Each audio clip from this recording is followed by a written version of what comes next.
Welcome, members and guests. Happy Groundhog's Day as well. Good morning. Today is Wednesday, February 2nd, 2022. I hereby call the Subcommittee on Elections and Campaign Finance to order. Roll call. Madam Secretary, please take the roll. Representative Holsclaw, Representative Love, Representative Manis, Representative Shaw, here. Representative Williams, here. Representative Wright, here. Chairman Crawford, present. Chairman Rudd, here. Chairman Rudd, you have a quorum. Thank you. Let's see, are there any special orders before we begin? Any announcements? Seeing none. Today we have 4 bills on the calendar. Leader Lambeth is presenting another committee. He has to be rowed to the bottom of the hill. And Representative Miller is not here. Representative Holsclaw has entered the building. And so is Mr. Manis. Mr. Vaughn, you are up. Motion on the bill. Second. We have a motion, second on the bill, HB 1868.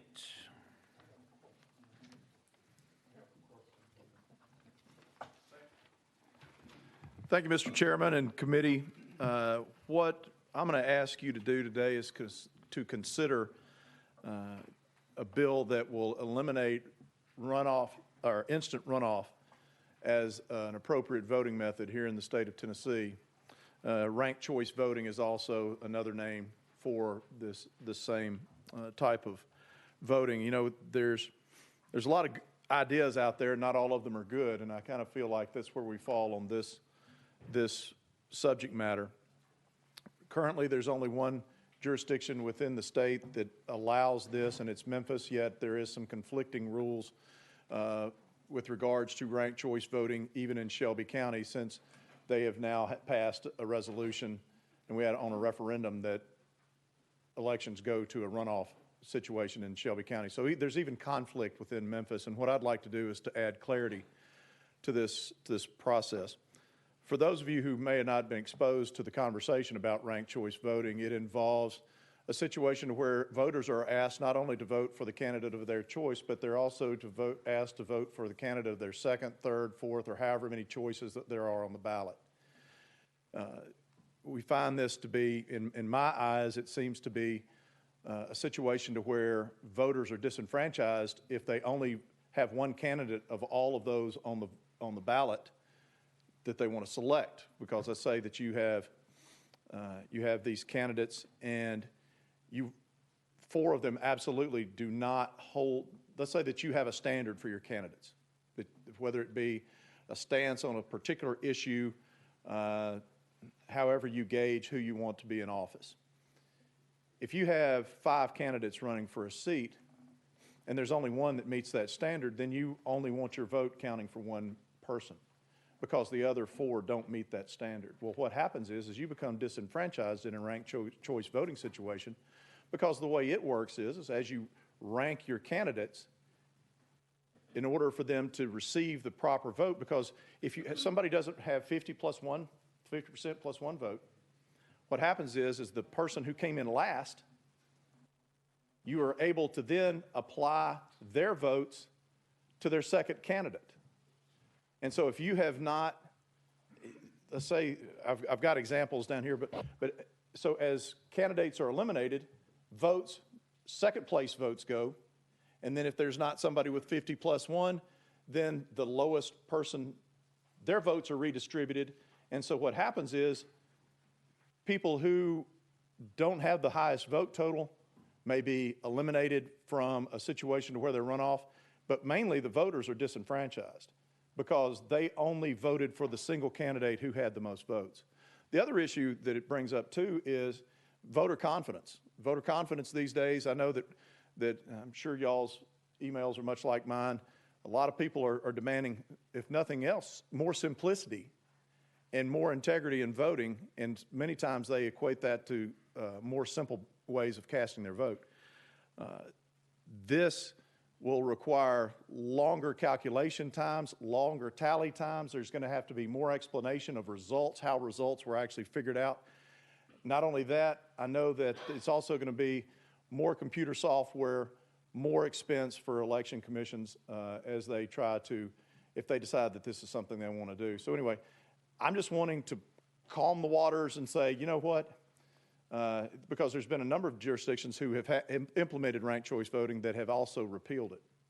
I think it's interesting to note that this bill also has two of my co-sponsors are from across the aisle, so it's a bipartisan bill, and they're from Shelby County, the one jurisdiction that has this in place. So this is a situation to where we'd like to simplify the process, eliminate it from the tools that can add to confusion of the voters, and let's just have straight up elections the same way that we always have here in Tennessee.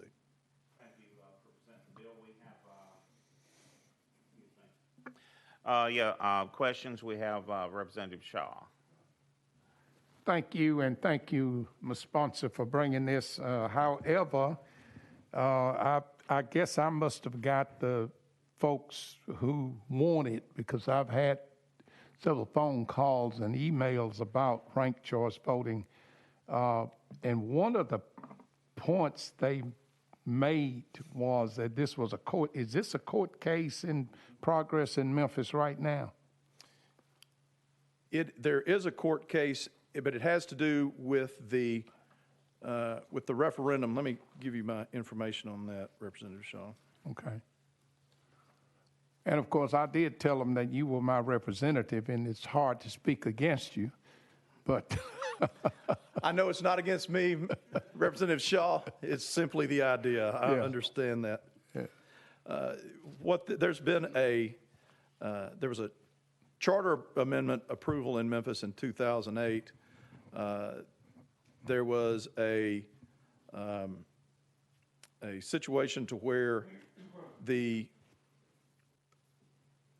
Shelby County Elections Administrator announced that they were going to be implemented for the 2019 municipal elections.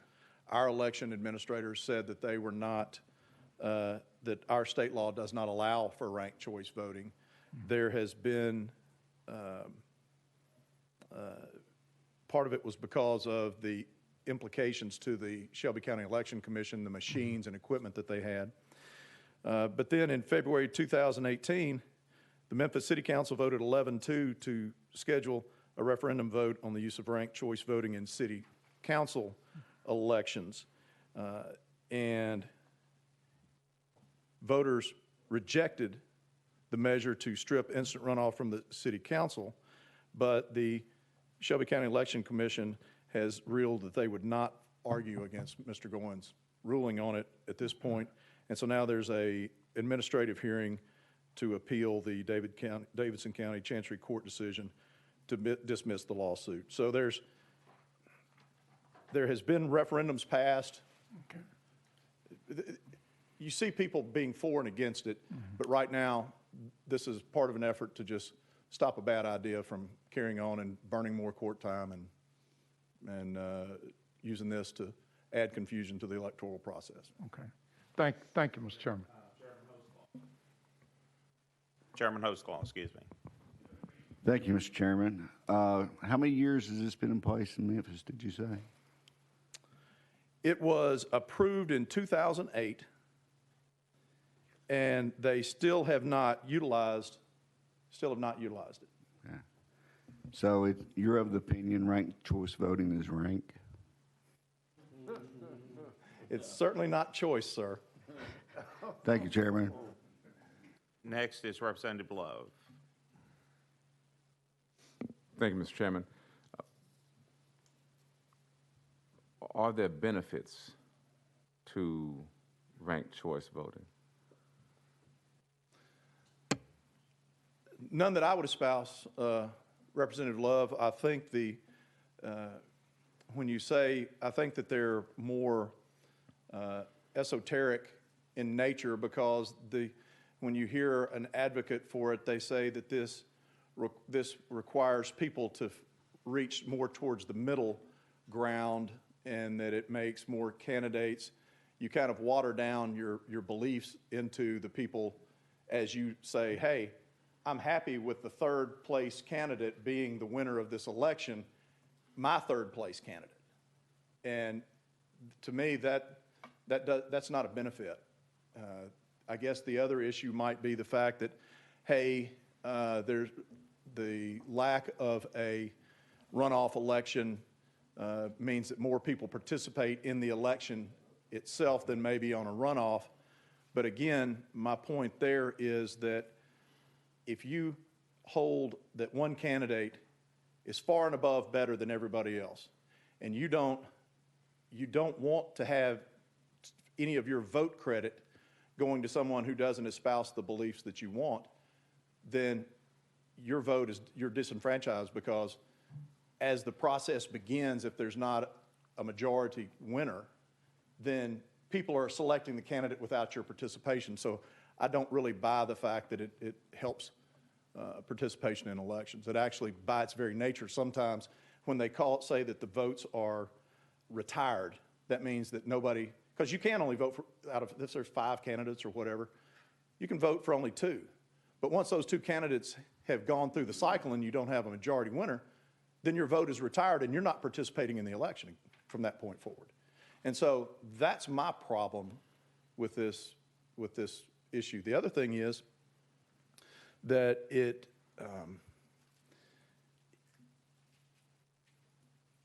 in some cases you'll wind up, and there has been examples of this across the country, to where winners are declared because you just keep going through the system, and after you run through the candidates, you may not have enough to where you may elect somebody without 50%. And we've got examples of elections from across the country that has happened in, to where you're basically, as opposed to having 2 candidates and then selected for a runoff where somebody's going to win by 50 plus 1, you wind up with somebody winning with 44%. And that to me is not something I think that we should consider. Representative Love. You mentioned cost earlier in your presentation, I believe, about saving costs for election commissions. When you have runoff elections, those oftentimes also drive up cost. Does the ranked choice voting option reduce cost of runoff elections? I think that depends on how many I think that when you start doing that, you have to say, well, how many runoffs are we going to have? How do we fund them? What's that total going to be? You know that with ranked choice, you are going to have an investment in equipment, software, that type of thing, and voter education. And so how you compare the costs of having runoff voting, having a runoff, it may be different based upon different jurisdictions. So I can't. That would be a hard theoretical comparison to make. And I guess I'm just asking from this perspective that ranked choice voting essentially decreases the amount of time between the initial vote and possibly you having to come back at a later date for a runoff vote, and the expense, I think, of having to campaign for that next runoff election. Is that correct? I think that's a fair assumption, but a fair point to make if you're in favor. Again, I would contend that while it may save time on the overall election cycle, that particularly with generating results from an election, that's one of the things that we hear about from both sides of the aisles from our constituents. We want election integrity, and we want to know that our vote was counted and mattered. I would say that our existing system is far superior to different cycles of manipulations of people's votes as this ranked choice voting system is calculated. And I would contest that, or I would contend that it is confusing to most. I tend to be pretty good at math, and I had to study this thing for a while before I even understood why I did not like it. And because of, it came to me pretty quickly after I studied it and said, well, wow, if only one candidate meets my bar for the merit of my vote, and I only vote for one candidate, I'm going to become irrelevant pretty quickly as this cycles through as the second place, third place, fourth place candidate. is starting to transfer votes up the line to these other people. Representative Love. And one last thing, I hear your point. I believe that it also would apply if your candidate of choice prior to the election decides, for whatever reason, that they're not going to seek office. Then you have to choose between who is left on the ballot. And that may not have been your first choice. Does it, what I'm saying make sense to you? Mm-hmm. And so I know elections are complicated endeavors because we're engaged in the process of deciding who governs. We are engaged in electing from among us who will speak for us in places of power where policy is made that affects our lives. I just have concerns about the fact that if an opportunity is there for people to make first choice and a second or third choice at that same sitting, rather than having to come back. And we all know that, well, I think we all acknowledge that it's hard to get people to turn out for elections. It's extremely hard to get folks to come out and vote, and getting folks to come out a second time is even more difficult because the concept of runoff elections oftentimes wearies voters. And if there's an opportunity for an easier process to be made to allow voters to say, well, listen, if my first choice does not make the runoff, here's my second choice. And here is my third choice. And so that's what I'm struggling with what you're proposing. And I'm also leaning to say, well, if there's a court case out there, is it possible just to let that case go ahead and run its course before we take that choice off the table? Thank you, Mr. Chairman. Thank you, sponsor. Mr. Chairman, if I would, bringing this bill has, I want you to understand, has nothing to do with maneuvering with regards to the administrative appeal that's ongoing. What we're talking about is taking this from being an option for more jurisdictions across the state. And to your point about getting people engaged in the process, if you think about it, what you just described is a situation where we struggle to get people involved in the process when it's frankly a binary choice between two candidates or between your candidate and somebody who's not your candidate, because that's really the choice that you're making in today's voting. Now you're asking people to say, hey, I'm going to do my research on all of these candidates and rank choice who I believe thinks more like me. And so you're asking the voters to do a great deal more research, and you're asking the voters to compromise on their ideals and principles of who they want to serve as their choice in office. And so I think that while there may be the convenience aspect of it, may be the shiny object on this that gets our attention, I don't think that when we stop and really consider it, that it is in the best interest of the voters of the state of Tennessee. And so that's my, in this case, I'm making suggestions. You get to make the decisions, but that's my position on it, and I feel strongly enough about it that I'd like to, that I want to bring this legislation. I'd like to say something myself. I remember a few years ago, the first time I heard of this was, I believe it was in New England, I believe it was Maine, a congressional race. And the incumbent congressman, no one got the majority. And there was an incumbent congressman of one party, and there was multiple candidates of the other party, and the incumbent lost because he didn't get a majority, and when you rank all the rest of them that they voted for, he got eliminated. And it kind of reminds me, a few weeks ago, I was judging a chili contest, and they kept tying. The first and second, third kept tying, and that's kind of like ranked choice. We had to go back and check and go down. It got complicated. we had to go down and check who voted fifth and sixth and seventh place and how they moved to find out who the winner was. And that's kind of what we're doing here. And, but I want to, it's confusing and it's very, very complicated how they choose this. And it really is overly complicated for an election process with no runoff. And I believe next on the list was Chairman Williams. Thank you, Chairman Rudd. Question on the bill. Are any objections, question on the bill? Seeing none, we will proceed to the vote. All those in favor of the bill say aye. Aye. Opposed, nay. The hear more yeas and nays. The bill goes on to full local. Thank you. Thank you, Mr. Chairman and committee. And that is HB 1868. Next up, I believe, is Leader Lamberth. There he is.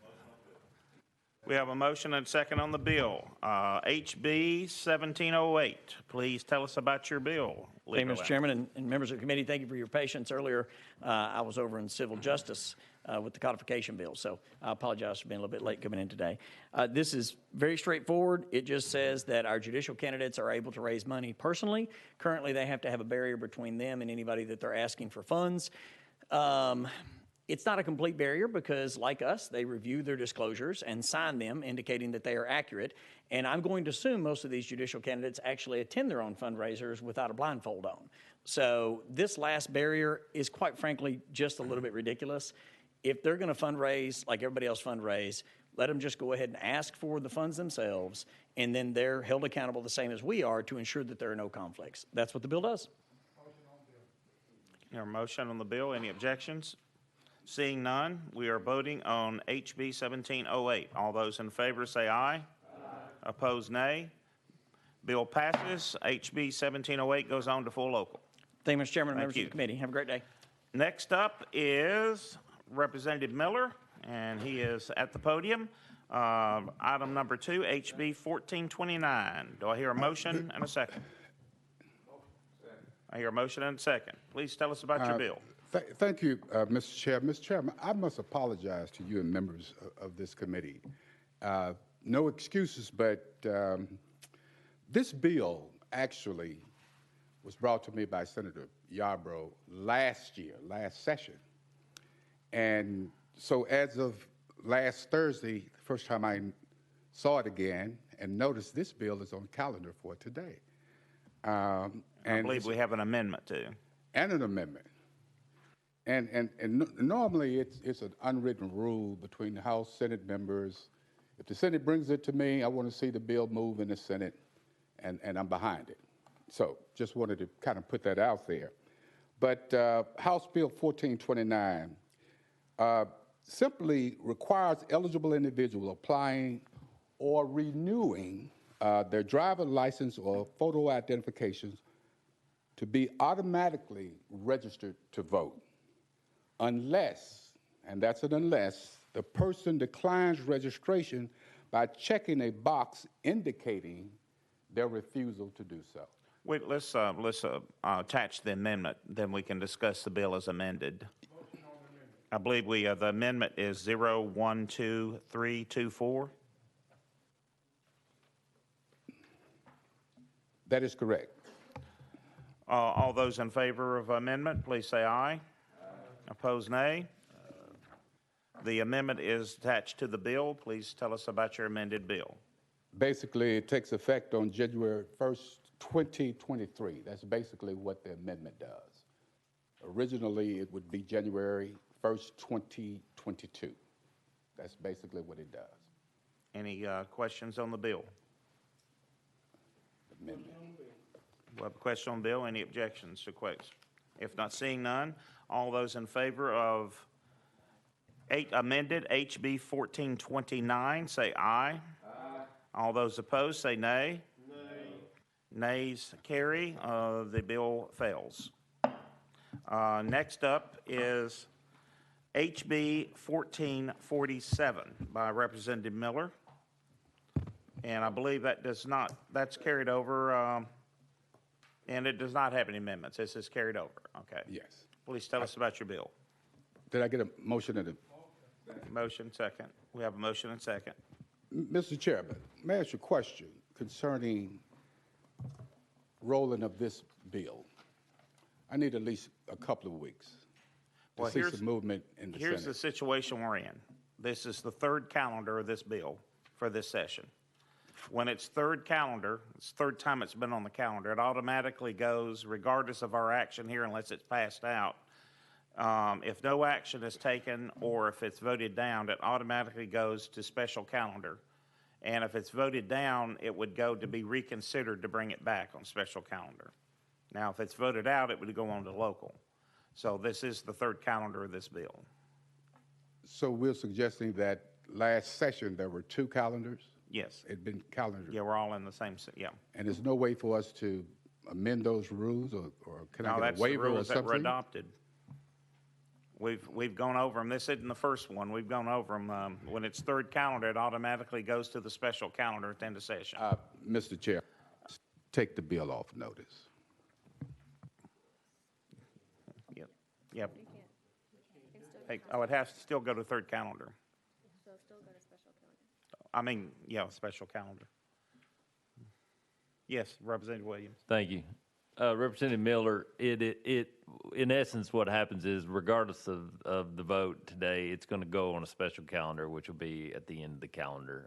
This happened to me as well. It's an interesting rule change that we did last year. Unless it's But voted out. Yeah, unless it's, yeah. But anyways, I think as a matter of reaching across the aisle, I would say if just to let the bill go to special calendar if you need more time, and we'll see at the end of this committee's work. This is called, we verified this. It's confusing. I even asked them to verify it in the clerk's office. It's called House Rule 83. And it means anything that's on third calendar, unless it's voted out of committee, even if it's voted down, automatically goes to special calendar. And at the special calendar, if it's a bill that's been voted down in committee, then the majority of who voted it down in committee can resurrect it to hear it again in special committee. Mr. Chairman, could I ask that it be moved to the special calendar? Yes, that's where it's going automatically according to the rules.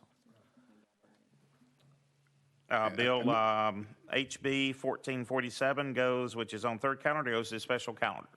Mr. Chairman, another question. When would that special calendar be heard? Do we have any, It's heard with the final calendar. the final calendar? I believe they'll be back to back, Okay, so it'll be at the end of session. okay, end of session. Do I hear any other business? I sense there's an urgency to move on today, so with no further business, I hereby declare we are adjourned. Thank you.